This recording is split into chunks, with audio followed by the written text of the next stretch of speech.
Salut à tous, on se retrouve pour une vidéo spécialement consacrée à Arsenal, qui est considérée comme étant la meilleure équipe au monde jusqu'à présent. C'est des mots qui sont très forts, mais qui représentent ce que les Gunners sont en train d'accomplir jusqu'à présent. On va observer leurs forces dans le jeu, mais on va aussi faire une analyse sur la tactique dans le football de manière plus globale. Vous allez voir là où je vais en venir. Déjà, quand on regarde les résultats jusqu'à présent, en Première Ligue, les Gunners sont premiers avec pas mal de points d'avance. En phase de Ligue des Champions aussi, ils sont premiers, mais c'est plus fort que ça. C'est la seule équipe qui a remporté tous ses matchs jusqu'à présent. C'est la meilleure défense du tournoi en ayant concédé seulement un but jusqu'à présent. Donc oui, les stats sont impressionnantes, les résultats sont très forts et le contenu est encore plus impressionnant parce qu'on voit une équipe qui paraît imperméable. On voit une équipe qui est très très solide et ce mot-là n'a pas été utilisé au hasard. Commençons avec le match face au Bayern, l'affrontement entre Mikel Arteta et Vincent Kompany, l'affrontement entre la meilleure attaque au monde et la meilleure défense au monde et ça a porté ses fruits. On en attendait beaucoup et on n'a pas été déçus. Déjà, dès le début, il y a eu un corner qui a été inscrit par Arsenal avec Timber qui a été trouvé dans les airs. Ce n'est pas le joueur le plus grand en taille, mais par contre, il a un très bon timing et une très bonne précision et ça va faire la différence pour marquer à ce moment-là. C'est déjà 1-0 pour Arsenal. On peut se dire que le Bayern Munich a rétorqué avec une égalisation qui est survenue d'une action extraordinaire. Kimmich va donner un ballon phénoménal. Franchement, j'ai été choqué et j'ai mis du temps à me rendre compte de la passe qu'il a fait.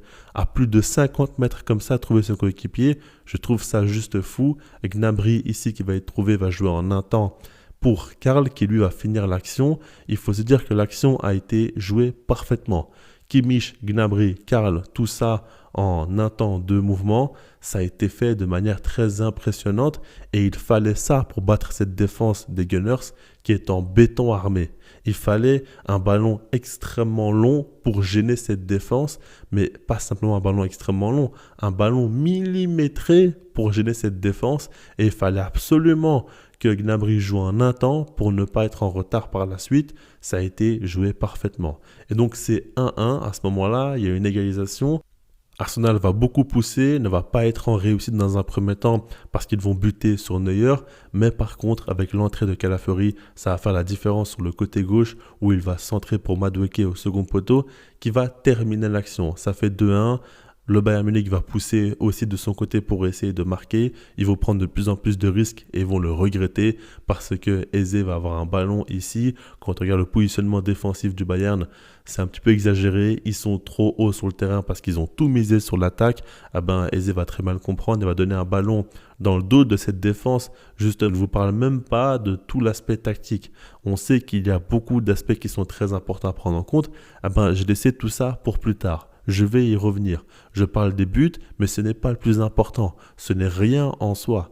Il faut voir comment ces buts sont arrivés, comment Arsenal a pu profiter d'autant d'espace, comment ils ont pu être aussi dangereux au final. Déjà, commençons par se dire qu'aujourd'hui, dans le football, il y a quand même beaucoup d'aspects tactiques qui sont pris en compte. Quand on regarde des gros affrontements, on voit des équipes mettre une grosse pression. Quand on regarde par exemple le PSG qui a joué face au Barça, ils ont empêché le Barça de ressortir les ballons devant leur but. Ils ont mis en place un pressing très étouffant. Quand on regarde encore une fois le Bayern Munich face au PSG, eux aussi, ça a été un pressing qui a été monstrueux. Quand on regarde Arsenal aussi, avec son pressing, a été très fort, mais c'est un petit peu différent. Justement, on va y revenir. Quoi qu'il en soit, vous comprenez qu'aujourd'hui, le pressing, c'est une grosse partie de la tactique dans le football. Les grandes équipes doivent presser. Celles qui ne le font pas ou celles qui le font mal le payent très cher. On l'a vu avec le Real Madrid, avec ses ailiers qui ne défendent pas. On a avec le Barça aussi qui a eu un pressing désorganisé avec un bloc équipe coupé en deux. Ça a coûté très cher pour ces deux équipes qui sont en grande difficulté en ce début de saison. On le voit aussi avec Liverpool qui a baissé en régime dans ce secteur-là du jeu par rapport à la saison passée. Il le paye très très cher. Ce n'est pas les uniques raisons, mais ça en fait partie. Aujourd'hui, une top équipe qui presse mal ou qui ne fait pas assez d'efforts dans ce domaine-là, qui n'a pas assez d'énergie, elle ne peut pas, ou en tout cas trop difficilement, être compétitive. Maintenant que le pressing est dit, il y a forcément les sorties de balle, parce qu'en soi, les deux sont liés. Si tes sorties de balle sont bonnes, tu peux faire face à un top pressing. Si elles ne le sont pas, tu vas vraiment être en difficulté face à un gros pressing et tu peux perdre des ballons dans les zones dangereuses qui peuvent amener à des buts adverses. Là-dessus, je ne vous apprends rien. Mais une fois que tu as le ballon, une fois que tu sors de ces séquences de jeu, il y a les attaques placées et les attaques verticales. J'avais fait une vidéo où j'expliquais que Guardiola s'est réinventé parce qu'aujourd'hui, lui aussi porte moins d'importance au jeu avec ballon et porte plus d'importance au jeu sans ballon, c'est-à-dire l'aspect plus défensif en demandant à son équipe de descendre plus bas sur le terrain, et puis l'aspect plus vertical avec des ballons en profondeur à outrance. C'est ce qu'il fait parce qu'il a compris qu'aujourd'hui, c'est très difficile d'avoir le contrôle dans un match, que l'intensité est très élevée et qu'aujourd'hui, il faut être complet pour pouvoir être dominateur dans son approche. Tout ça, c'est des points que Guardiola a compris, mais ça a été difficile pour lui à mettre en place. Pendant longtemps, il ne voulait pas le faire. Aujourd'hui, il commence de plus en plus à le faire. Quand on regarde par rapport à Mikel Arteta, là où il arrive à tirer son épingle du jeu, c'est qu'aujourd'hui, son équipe est la meilleure au monde dans deux domaines, de manière très incontestable. Le premier, c'est la défense. On le sait, en termes de statistiques, c'est la meilleure défense de Première Ligue, la meilleure défense de Ligue des Champions. On sait très bien. Maintenant, surtout ce que j'ai envie de dire, c'est que par exemple, quand ils encaissent des buts, c'est des exploits. On l'a vu face au Bayern Munich, encore une fois, je l'ai dit, l'action était extraordinaire pour que le Bayern a pu marquer dans ce match-là. Face à Tottenham, on a vu Richarlison devoir faire un exploit à plus de 40 mètres à lober Raya qui était un petit peu trop loin de son but, mais il fallait parfaitement tirer pour pouvoir réussir à marquer dans cet angle-là. On l'a bien compris, de manière globale, même le coup franc de Szoboszlai face à Arsenal, encore une fois, c'était un but extraordinaire pour être le seul du match et pour remporter cette rencontre. De manière globale, on comprend que la défense d'Arsenal est très très impressionnante. On comprend qu'aujourd'hui, Arteta aime miser sur des latéraux qui sont en vérité des défenseurs centraux, qui restent plutôt bas sur le terrain, qui se projettent pas énormément, ou en tout cas qu'à certaines séquences de jeu, c'est très calculé cela, avec deux milieux récupérateurs. Il n'est pas dans une optique de vouloir faire jouer un milieu récupérateur et un milieu plus créateur. Il veut deux vrais récupérateurs au milieu de terrain, deux joueurs très très actifs. Il veut que les ailiers défendent aussi. Il va avoir un bloc compact et n'a pas peur de demander à son équipe de défendre très bas sur le terrain, alors que beaucoup d'équipes modernes aujourd'hui disent qu'il ne faut pas défendre trop bas sur le terrain. Lui, là-dessus, il l'accepte. Et en soi, ce qui est intéressant, c'est que j'avais critiqué Arteta là-dessus. Je disais que son jeu est un petit peu trop devenu défensif et qu'il se perd un petit peu parce qu'à la base, Arteta, c'est vraiment un disciple de Guardiola. C'est un coach qui a les mêmes idées de jeu, qui veut avoir un football très offensif, très protagoniste. Aujourd'hui, c'est beaucoup plus pragmatique et c'est beaucoup plus défensif. C'est beaucoup plus d'aspect du jeu sans ballon qu'avec ballon. Ça a beaucoup évolué. Et dans un premier temps, j'étais très sceptique. Mais plus le temps passe, plus je comprends qu'aujourd'hui, c'est la meilleure équipe au monde dans ce domaine-là. Et que oui, ils en ont fait une force. Aujourd'hui, marquer un but à Arsenal, c'est devenu très difficile. Donc déjà, ça, c'est un point qui est devenu très fort. Quand tu es la meilleure équipe au monde dans un domaine, c'est toujours quelque chose qu'il faut prendre en compte. Si ça fait rêver ou pas, c'est encore autre chose. Si c'est spectaculaire ou pas, c'est encore autre chose. Mais si c'est efficace ou pas, par contre, là, c'est important. Et ça l'est. Et puis, quand on continue, j'avais dit qu'il y a deux aspects. Le premier, c'est la défense, mais le second, c'est les coups de pied arrêtés. Forcément, Arsenal est de loin la meilleure équipe au monde sur coups de pied arrêtés et surtout sur corner. Sur coup franc aussi, mais surtout sur corner. On le voit, ils marquent très souvent. Et on le sait, ils ont des techniques assez spéciales. Quand on regarde le positionnement des joueurs, souvent, ils arrivent à perturber les défenses adverses. Souvent, ils finissent dans le petit rectangle pour pouvoir être très proche du gardien. Ils aiment utiliser des écrans. Ils aiment avoir beaucoup de mouvements au moment de la frappe. Et ils arrivent souvent à surprendre leurs adversaires. Ils arrivent à marquer souvent des buts de cette manière-là. Aujourd'hui, c'est simple. Quand une équipe joue face à Arsenal, elle sait qu'elle aura beaucoup de difficultés à marquer un but.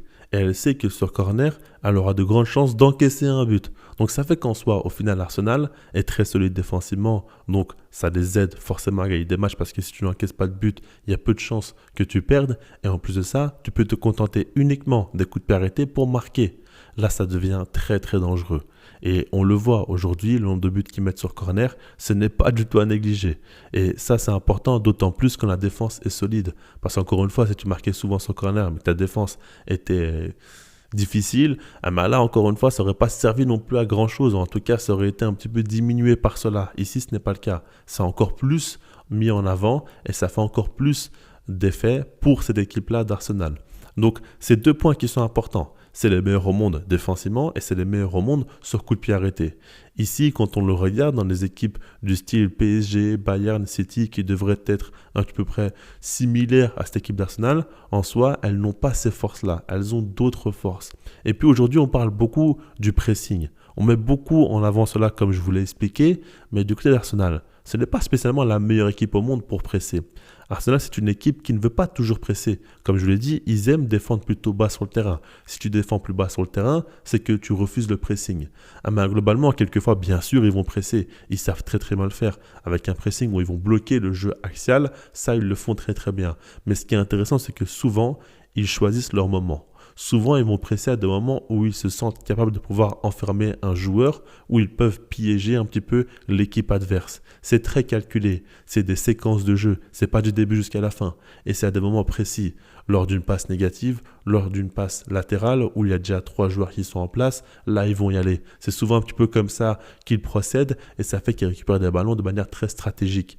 Tout ça, encore une fois, c'est important. Et puis, ce côté ultra défensif et solide est aussi à mettre en compte dans le jeu avec ballon.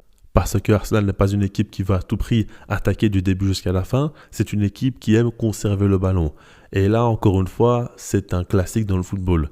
La meilleure façon de défendre, c'est de conserver le ballon pour priver l'adversaire de l'avoir et d'être dangereux. Ça, c'est une évidence. Et donc, forcément, tu défends très bien quand tu n'as pas le ballon. Tu défends encore mieux quand tu as le ballon. Si tu es très solide défensivement, tu n'as pas besoin de te précipiter à attaquer. Tu sais qu'il te faut seulement un but ou 2 pour gagner le match. Globalement, c'est toujours ça par rapport à Arsenal. Donc, ça fait qu'ils sont très, très compétitifs. Et puis, ils dégagent quelque chose physiquement. Je trouve quand même que dans le football qui est devenu très intensif, avec beaucoup de duels, aujourd'hui, ils ont quand même une ligne défensive impressionnante, un milieu de terrain aussi qui n'est pas le plus technique. Franchement, il y a plusieurs milieux de terrain comme le Bayern, comme le Barça, comme le PSG qui sont plus impressionnants techniquement. Mais par contre, en termes d'abattage et de volume de jeu, c'est autre chose Arsenal. Ça, il faut le dire. Donc, c'est ça qui m'intéresse un petit peu dans cette équipe-là. Et j'ai envie de dire que Arteta, souvent, on lui a fait la reproche de recopier Guardiola, de reproduire le même football, de refaire exactement la même chose et de ne pas avoir assez de personnalité. Mais je trouve qu'avec le temps, il a su évoluer et que désormais, il ne ressemble à aucun coach. Forcément, il s'est inspiré de Guardiola, comme Guardiola s'est inspiré de Johan Cruyff par exemple. Ça, ce n'est pas non plus quelque chose de nouveau. Chacun s'inspire de l'un et de l'autre dans tous les domaines, même pas que dans le sport, mais dans la vie de manière générale. Mais ici, Arteta commence à trouver son identité à lui. Et c'est ça qui me plaît. Alors forcément, c'est pas toujours très spectaculaire, c'est pas toujours très beau à voir, même si en ce moment, ils mettent pas mal de buts. Ils en ont mis 3 au Bayern, 4 à Tottenham. Ils peuvent quelquefois infliger des scores. Donc ça, c'est intéressant. Ce n'est pas toujours le cas, mais encore une fois, des fois, ils le font aussi, il faut le dire. Mais par rapport à tout ça, encore une fois, c'est la notion d'efficacité qu'il faut prendre en compte et elle est totalement présente. Donc en Ligue des Champions, je pense qu'Arsenal est l'équipe qu'on veut à tout prix éviter en phase éliminatoire parce qu'on sait qu'ils vont être difficiles à bouger. On sait que ça va être pas très agréable à jouer face à eux et qu'ils risquent de se qualifier en marquant seulement peut-être 2 buts ou 3 sur la double confrontation. Ça pourrait suffire, vu comment ils sont solides derrière. Et ça, c'est quelque chose qui peut faire mal au mental. Ce qui est très fort aussi, c'est qu'en termes d'individualité, il n'y a pas non plus des joueurs qui font rêver. Quand on regarde par exemple au PSG, au Barça, au Real Madrid, au Bayern, il y a quand même des noms qui te font dire qu'ils peuvent faire la différence à tout moment, des joueurs qui marquent énormément de buts, des joueurs qui sont très spectaculaires. À Arsenal, il y a bien sûr des joueurs de très haut niveau, mais je ne dirais pas qu'à un poste, forcément, il y a le meilleur au monde. Je ne dirais pas qu'il y a le meilleur attaquant au monde, le meilleur milieu de terrain au monde. Justement, peut-être le meilleur défenseur au monde, oui, avec Gabriel, ça je le pense. Mais globalement, quand on regarde en termes d'individualité, il n'y a pas beaucoup de noms qui en ressortent. C'est surtout le collectif qui en ressort. Mais ça, c'est poussé à l'extrême parce que la saison passée, on disait la même chose pour Luis Enrique. Mais mine de rien, c'est Dembélé qui a remporté le Ballon d'Or. Et Vitinha, selon moi, ça se tape avec Pedri, mais c'est l'un des meilleurs milieux de terrain au monde. C'est vraiment un joueur extraordinaire. Nuno Mendes et Hakimi ont été les meilleurs latéraux au monde aussi. Donc forcément, Luis Enrique a créé un collectif incroyable. Mais il y a eu des individualités hors normes aussi durant cette saison. À Arsenal, pour moi, c'est un petit peu moins le cas. Et c'est ça qui m'impressionne. Alors forcément, si on parle des joueurs, j'ai envie de dire que Declan Rice est le meilleur joueur de l'équipe, ou en tout cas peut-être le plus important, parce que lui, son abattage au milieu de terrain est incroyable. Ce n'est pas le plus fin techniquement, mais par contre, il est ultra complet. Il court partout et se rend toujours disponible sur le terrain. Et puis oui, physiquement, sur les corners, balle au pied, qualité de frappe, il peut marquer des coups francs, comme on l'avait vu face au Real Madrid, qui sont extraordinaires. Et puis, il peut aussi avoir des matchs où il est plus dans l'ombre, mais par contre, il est très efficace. C'est un joueur très important. Il y a aussi Mikel Merino qui fait très peu parler de lui, mais par contre, j'aime beaucoup le joueur. Sa passe D là, face à Tottenham, je l'avais beaucoup apprécié, sa petite louche du pied gauche comme ça pour Trossard qui a su marquer un but magnifique. Ça a été assez marquant, je trouve. Et puis avec l'Espagne aussi, il prend une grosse ampleur. En soi, Merino, c'est un joueur Arsenal qui est bien utilisé parce que c'est un faux numéro 9 qui décroche et apporte du soutien au milieu de terrain, qui apporte du physique, qui apporte encore une fois une force avec son jeu de tête, mais qui apporte aussi l'intelligence, la finesse dans son jeu et peut marquer des buts décisifs. Il est vraiment très complet. Et puis bien sûr, encore une fois, en défense, Gabriel, je l'ai un petit peu mentionné, c'est un joueur très très impressionnant. Il a un jeu de tête extraordinaire, peut-être qu'il a le meilleur jeu de tête au monde. Il y a Saliba à ses côtés aussi que j'apprécie énormément. Ils ont une défense, même les Hincapié, Mosquera, c'est des super défenseurs. Franchement, ils ont du monde. Timber, j'aime beaucoup. Calafiori, j'aime beaucoup. Lewis Kelly dans un autre rôle aussi, j'aime beaucoup. Ils ont trop de joueurs, au point où j'oublie Ben White aussi qui est très bon. Ils ont trop de joueurs en défense. Là-dessus, c'est OK. Mais au milieu de terrain, en attaque, je trouve qu'il n'y a pas beaucoup de joueurs qui font rêver. Et c'est à mettre au crédit de Mikel Arteta. Parce qu'il arrive à sublimer son collectif plus que jamais. Et à faire en sorte que tu ne dépends pas de tes joueurs offensifs. Et souvent, aujourd'hui, dans les top clubs européens, il y a beaucoup d'équipes qui dépendent de leurs stars offensives et dès qu'ils ne sont pas dans un grand jour, c'est difficile. Arsenal, ce n'est pas le cas parce qu'on voit que c'est surtout la défense qui est mise en avant et donc à ce moment-là, elle est tellement solide qu'il suffit d'un but ou deux pour gagner encore une fois et ça facilite beaucoup les choses. Donc ça, c'est quelque chose qu'il faut prendre en compte. De manière globale, je trouve encore une fois que Mikel Arteta arrive un petit peu à se détacher du football qui se joue sur les détails du jeu avec ballon et sans ballon, dans les notions qu'on a citées avec le pressing, le contre-pressing, avec les sorties de balles, etc. On voit qu'il arrive vraiment à faire la différence avec un style différent, ça m'impressionne. Mais encore une fois, quand on dit meilleure équipe au monde à l'heure actuelle, on est au mois de novembre. Et il y a encore beaucoup de chemin à parcourir. Moi, j'attends encore une fois la concrétisation avec les titres. Je trouve qu'Arsenal est bien meilleur. Cette saison, on le sent. La saison, elle est encore loin d'être terminée, mais on sent qu'ils sont bien plus matures. On sent qu'ils sont bien plus dangereux et bien plus forts et que collectivement, ils ont vraiment trouvé leur équilibre. Parce qu'avec des absents de taille comme Gabriel Odegaard, ils peuvent tout de même battre le Bayern qui est monstrueux à l'heure actuelle. Et ça, ce n'est pas anodin non plus. Il y a peu de top clubs qui ont de tels absents et qui peuvent faire de telles performances. Ça, c'est important. Mais, encore une fois, il faudra gagner la première ligue. Ça, je pense qu'ils peuvent le faire. Ça à leur portée. Pour la Ligue des Champions, par contre, ça va être plus difficile.